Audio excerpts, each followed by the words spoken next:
Hey guys, how are you doing today? It's Agnes here, your laptop lifestyle architect and online business manager. And in today's workshop, we talk about the systems you're supposed to have and should have in place when you are starting to grow and build your online business. To make sure that you have a solid foundation, and when you are really starting to scale, then it's easy, and that you are getting VA ready, and delegating stuff is easier. Okay, so in the last 2 weeks I shared a couple of things in these weekly workshops. One of them was the very basics, the industry secrets, what no one talks about when it comes to building a business and running the business. And last week we talked about the basics in your life, what you can do to make sure that you have the time, you have the energy. And I shared a couple of cool tips and tricks and things what you can get started with to automate your life and to automate your half of the business. And today we talk about systems. We will talk about the financials, because it's very important, and it's still a taboo topic, I think, where people not really talking about the financials, but actually that's the whole thing why we are doing it. I would like to talk about the processes and systems you might have in space or want to have in place to get started, and the nitty-gritties when it comes to hiring the VA or getting outsourcing. Okay, so let's get started with financials. How much do you actually need? And I had a couple of interviews with people who are in the financial business, accounting, investing, and stuff like that. And usually, what I used to tell people was, when you are starting to earn money and when you can replace your actual job, right? When you earn the amount of money what you earned in your business, is actually the point where you want to quit. And it's wrong, right? It is wrong, because they made me aware that you think about when you are an employee, then obviously everything is paid by the company. But when you are self-employed, or when you run your own business, think about at least an extra 30% what you count in for taxes and other things. And obviously you will have more cost involved with the different platforms, but you can run a business from $10, as I mentioned in one of my previous videos, so monthly. So it's really not that it's not really that cost, the expenses are really not so high if you go with something basic at the beginning. But think about that extra 30%, what you need to give the tax man. And what I usually say, how much you need, or think about the number of clients, right? I had a couple of free Solids Foundation sessions. What I usually offer to people when they are just getting started and they don't know how working with me looks like, or what they want to do, what they want to do, then we sit down and we get a clear picture and an action plan what they should do. And usually what we go through is, okay, how much money do you need in a month? And think about the product or the service what you are offering, and count it down, or go back and see, okay, how much you need to sell actually. Because if you have a $500 course or 500 pound course or whatsoever, then and your goal is 4,000 or your goal is 2,000 in a month, then actually you need 4 clients, right? It's so much easier. And it's I think it as I all about getting overwhelmed out of the way, but it is so much easier to get your head around the 4 clients, as you're just thinking, oh my god, I have to sell 20,000 products, right? So if you think about that, how many clients you actually would need at the end of the day to get that amount of money, add an extra 30% for the taxman and other expenses, and then you are approximately by your finances where you want to be. to be able to quit your job. Or if you are running already your business, then make sure that the products what you have are supporting that type of thinking, right? So if you don't have an ongoing automated low entry product, then try to work on that. If you have 10 clients and you just can't fit another one into your schedule because you're busy enough, you can call me and we can do your online business management together. But think about something automated where people can actually go there and purchase without you being there, but they get the results and they get the information and the support and the help, and you get the ongoing money. So think about the perspective from your product hub, what you are offering, how much you need, and make sure that you add your expenses on the top. Financials and the systems that supports you. I like things like, automated things like, let's say, the Wave app, WAVE app. You can connect your bank accounts, your PayPal account. You can even create invoices and everything. And it's a lovely bookkeeping app. You can use it for so much more, but if you get already that overview about your finances, I'm not sure about you, but back in the days when I got started, I still had VAT to my business assigned, because that was the model what we've chosen, and I was like, every month I sit down, I schedule the time, and I will do my bookkeeping, right? I just send it over to someone, and then the person will create me annually the thing. And at the end of the day, I ended up sitting down every 3 months, at the end of the last due date, and I couldn't figure out what was, what was that invoice, why I purchased that or that, and it was just hell, right? So it took longer. It was like, oh no, I need to.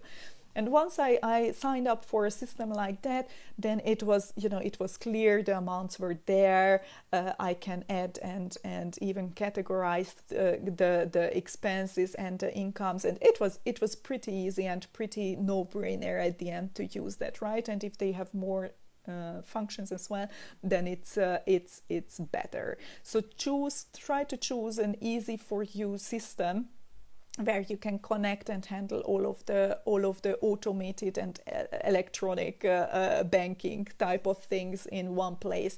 You can even scan or take a photo from your receipts, what you get, and stuff like that. It's just so easy nowadays. But make sure that you think about it as well, or you use something which is integrating with other systems of yours. Okay, and happy it's to support you. And I got this from an amazing accountant, an American accountant, because that's another thing for me as well, that which works in the UK, it doesn't really work in America and stuff like that. But this was such a no-brainer, and it actually adds to the system what we're just talking about now.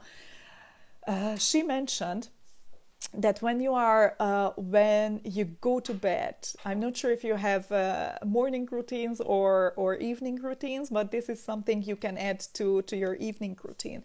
Just grab a piece of paper, a sheet, an Excel sheet if that's easy for you, or a notebook extra for that, and go through every evening what you spent your money on, your business money on. Or if you're self-employed, then that's obviously something as well. So make sure that you write down, because at that day, right, night, most likely you still remember what you've done and what you spent the money on, but not at the end of the month, right? So make sure that you are taking notes. Okay, so financials. Think about it, how much you earn, how much you can scale in your products, in your services. Add an extra 30%. use some kind of automated system to keep track of everything what's going on online, and use this method for you to list all of the other stuff as well. Okay, processes and systems and file sharing. This is the next level, guys. Think about it. When you need to hire someone, you will need to share stuff with that person, right?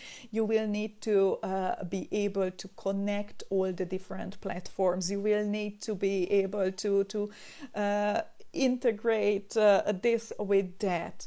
And these are the things what actually, when you are not doing from day one, it will take a little time when you figure out, oh, I'm using this CRM system, but now I want to use this other system, and then they not connect together. So what do? I start a new system, but then you have to learn something new and stuff like that. So it's just time consuming. So if you think about these type of things, and what type of services are others using, then it will help you to synchronize your whole operation, right? And it will help you to make sure that everything is where it's supposed to be.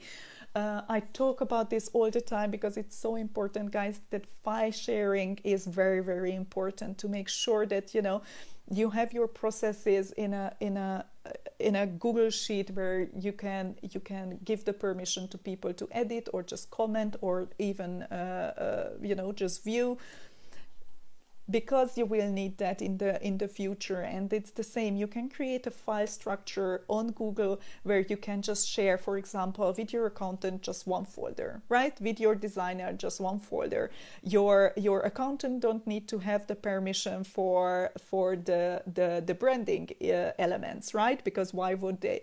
But maybe your VA would need permission for your accounting details, and also for your branding and social media and other stuff. So if you are thinking about this from day one in a way that, okay, one day I might need to hire people where they need different access, then make sure when you are choosing your platforms, you are choosing it in a way that you be able to add team members, or at least be able to share those type of files and things, okay?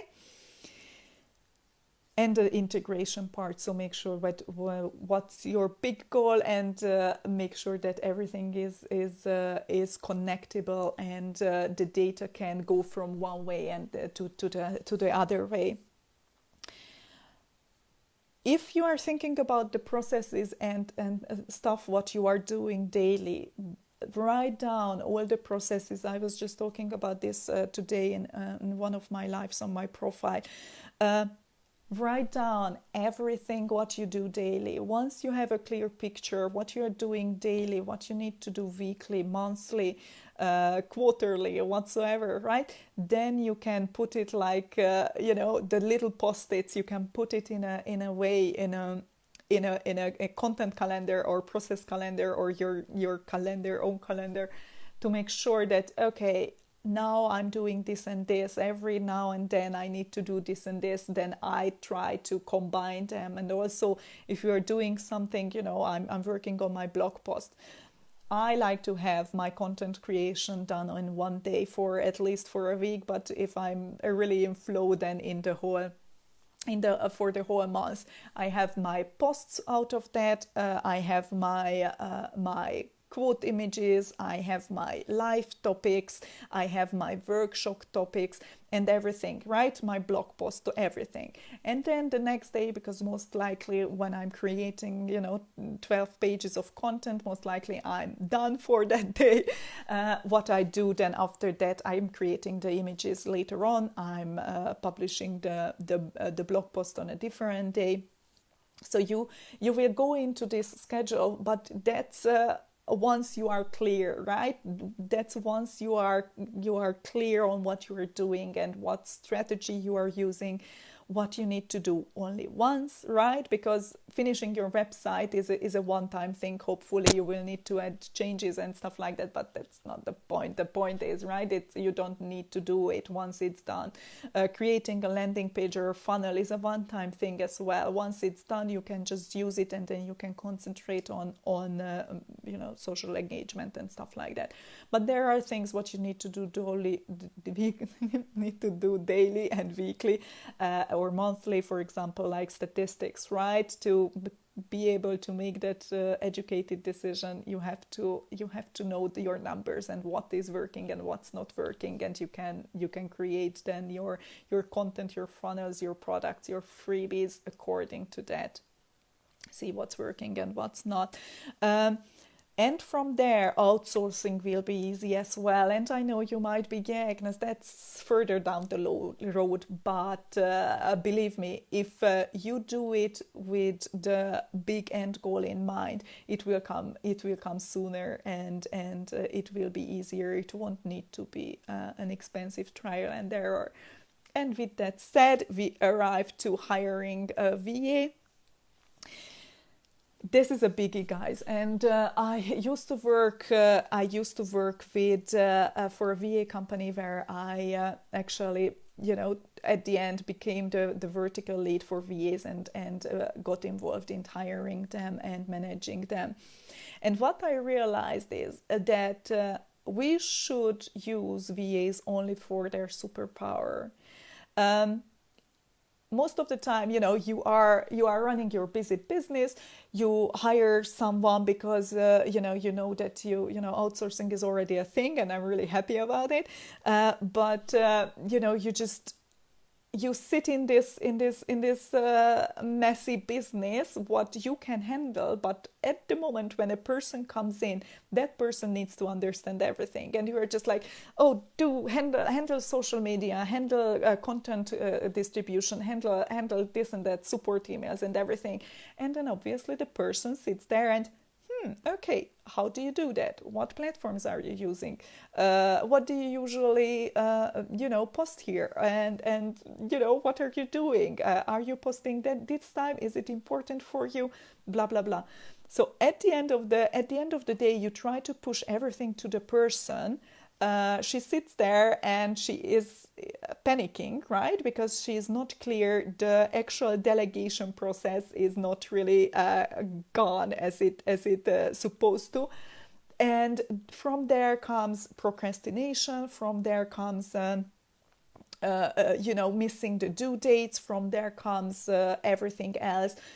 Which ends in chaos. So if you use that person for their superpower, then actually you are ahead of yourself, and maybe you need 2 or 3, right? Maybe the person who is good in data entry won't be the person for you who creates nice images. Maybe she's out there, right? So I'm not saying it's not always true, but if you feel that the person is not handling something well, don't worry, just hire another person and roll with it, right? Because that's how we work. We don't want to fit into boxes anymore. We are not in the corporate world anymore. And if you use that person for the amazing gift what she has or he has, then you can make sure that that person will actually do her best, right? So use them for their superpowers. Out of that comes, of course, that you need to have more than one. As I mentioned, the person who is amazing in content creation might not be the person who creates amazing images for you, and that's okay. And make sure that you handle that accordingly, and not ending up breaking up with the person, because that's not how it works, right? Maybe the VAs won't like me for this one, and this is the last one. Actually, testing and trialing, I think, should be a must in the industry. Obviously, as a freelancer myself, I understand we are paid mostly by the hour. And if I work with a client, the communication process is already a time I could have spent with paid work as well. But I think that as a business owner, I don't really know that person. And okay, I understand, I have this gut feeling, or do we connect, or we don't? Or is that something, what will work or won't work?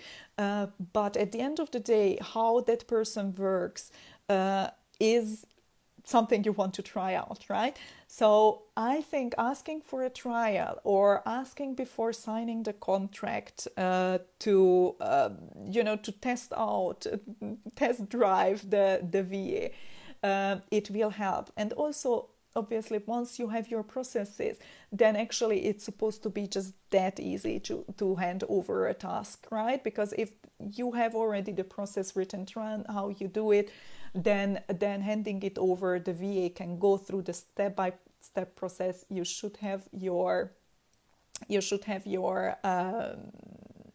your resources there, the logins, the everything. Okay, logins might not be a good idea.